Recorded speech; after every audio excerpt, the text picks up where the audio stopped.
the next 15 minutes, we make up what Carl hasn't spoken about. So we speak about AI, and thank you, Diana, for joining. And you have been 20 years of experience. So you can't. You can't better, just introduce yourself. And interestingly, you have worked also in company-wide programs, like you worked in multiple companies. And what Jenny also said, AI is here.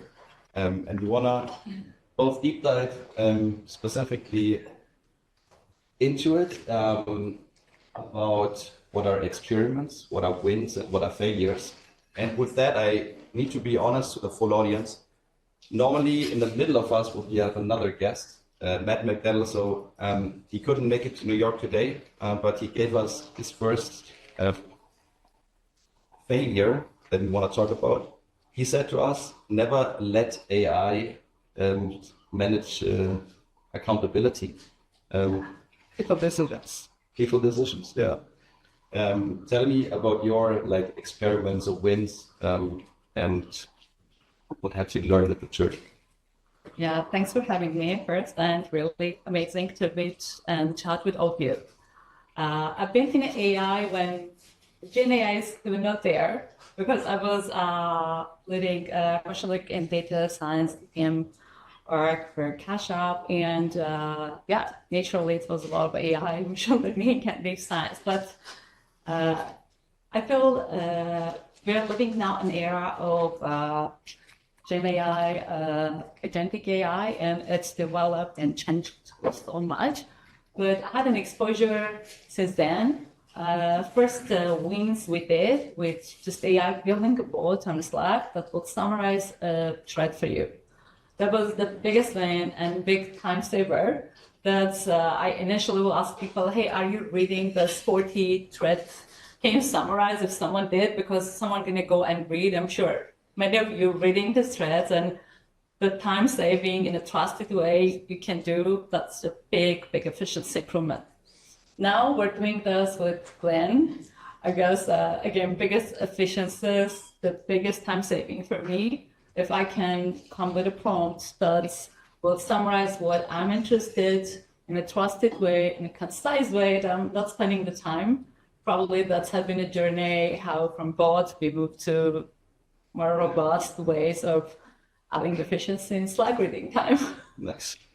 And also from my side, when we talk about experiments, and I need to also say I have two of my TPMs also like here in the room, and one of them is experimenting quite heavily with all the tools. When we started into all of this AI, when it came up more, it felt like being a kid walking into a candy store, and then you have a zillion of tools. And we also have to admit had hard times in which tool to use, in which one to use properly, how do you integrate it. And I think where we ended up with experimentation was to keep the use cases small and focused.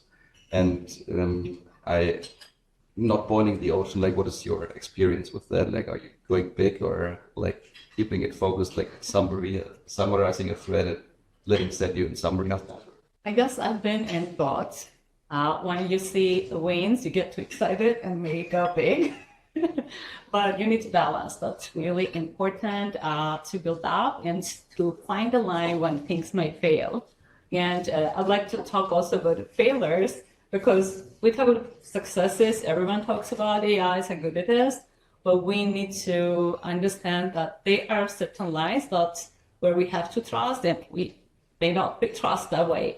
So one experiment I've done, I had to do a lot of internal surveys in the company, and how to get to data, how to come with the questions that I'm going to learn the way that's most scientific, research-oriented way. And it's helped to save a lot of time. And then I use an AI to analyze this data. I was using Gemini specifically for that case.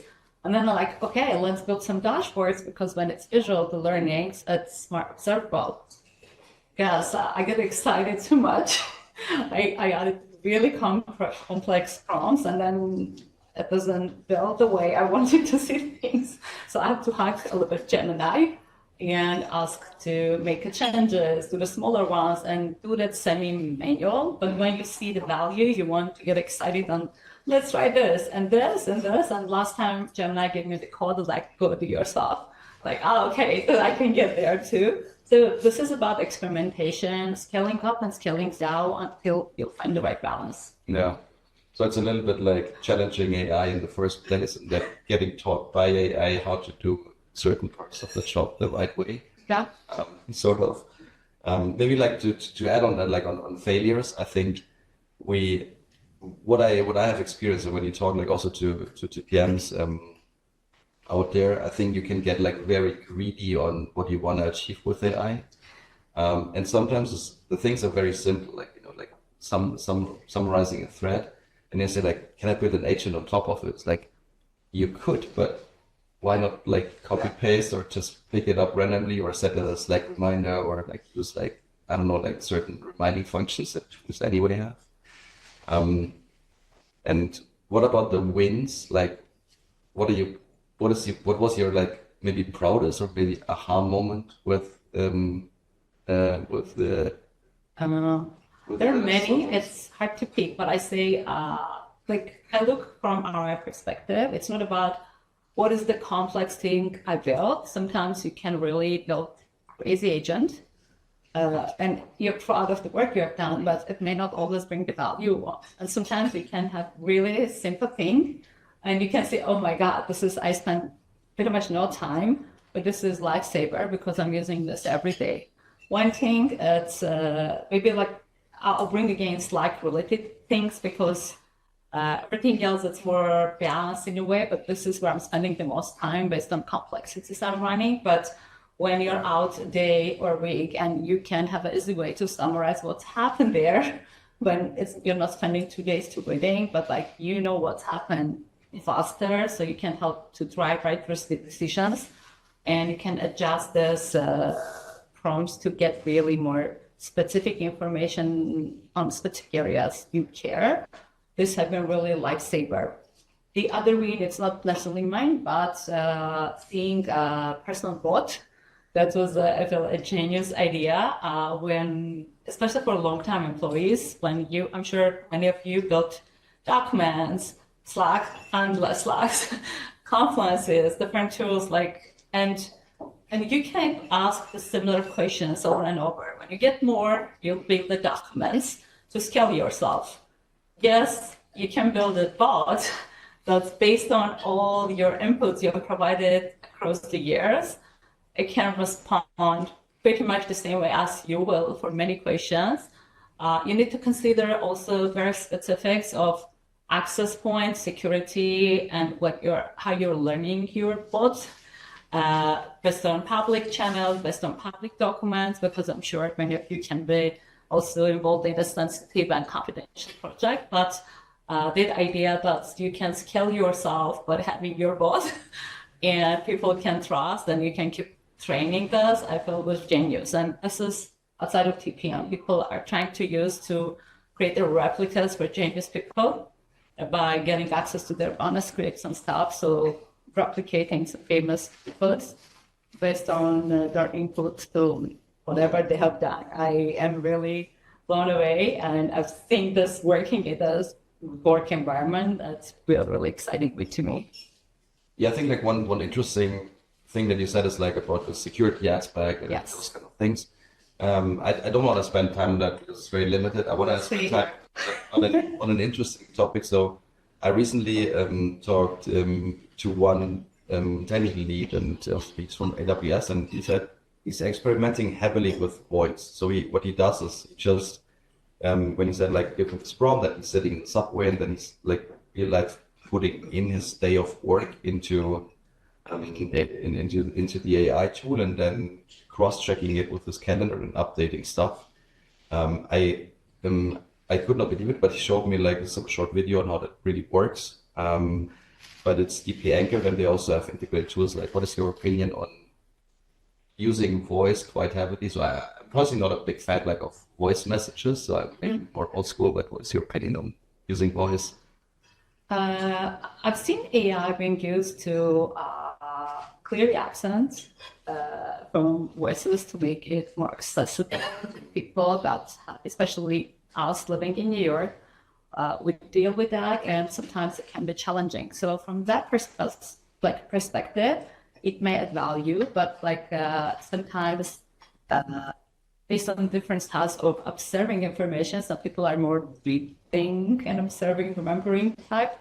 I feel allowing an option is a good idea based on the needs, but I may not have very strong ways one or the other based on occasion and need, because it can have its thought. Because we read a lot, I personally try to balance what I'm listening and what I'm reading. But yeah, if it's healthy balance, probably will make sense. Let's talk about two specific use cases that might be a little bit more wild. So what do you think of letting employees sit down every quarter and talk to, or sit in a room and talk to AI and let drown all their knowledge so that you can build a knowledge base and others can get trust from it? I like the idea, but it should be domain-based because what people are adding, I kind of like the idea more centralized and guided way of adding information rather than random. So it can build niche-based expertise what's needed. And I feel that's the direction the work in the scale. Generic information is there. Everyone can access what we're lacking. It's really niche and specific, expertise-driven content and learning based on those. If we can get the right groups to bring this information, absolutely, I see that's potential. And many solutions that we're doing, even the both examples I brought, it's going to be the case that there is specific expertise. You're scaling that way, and of course, you need to continue investing in that, and it's not time-limited way. Yeah. Do you think as well that that AI can help onboarding people more quicker to a new domain or even to the company itself? Yeah, absolutely. It's AI, and when AI can help find the things. I can bring an interesting example. When I was on Instagram, we have Go links. When you're new, you just go here, go there, and oh wow, I'm finding things I don't need to remember. Now you have planning companies say, where is this? You don't need to remember from this. You're getting everything you need and with trusted sources. It's design and build the structure that's saving you time, because we're going to be there to help with decision making. That's to handle EQ, social intelligence, emotional intelligence, ethics, and some of the parts that AI is not there to do. And I believe these are the areas that's human going to be heavily invested. Why didn't delegate operational excellence to AI to save the time? I will promote a balance, and I believe that's the direction we're all heading. All right, perfect. Then one last question, almost 2 minutes to go. What would you give as one advice, or give just two advices to every TP out there for AI, for usage? What would be your 2 bullets for everyone out there who is building? I guess I may bring one that's really important, and I want also to reference Matt's example. Sadly, he's not with us, but AI is going to add a lot of value, but remember about the areas that it may touch people, and be careful how you're leveraging there. This is really a good balance when any action is going to lead some way of people distribution, information. It may add an efficiency, but single mistake can have a really big cost. Be cautious, verify, come up with the ways that you can trust, and do the balance of operational excellence. And when it's actually touching people, your day-to-day work, that's going to be AI ethics, balance, and using it wisely. Nice, perfect. And we almost hit the time, so I want to thank you so much, Diana, for joining the panel.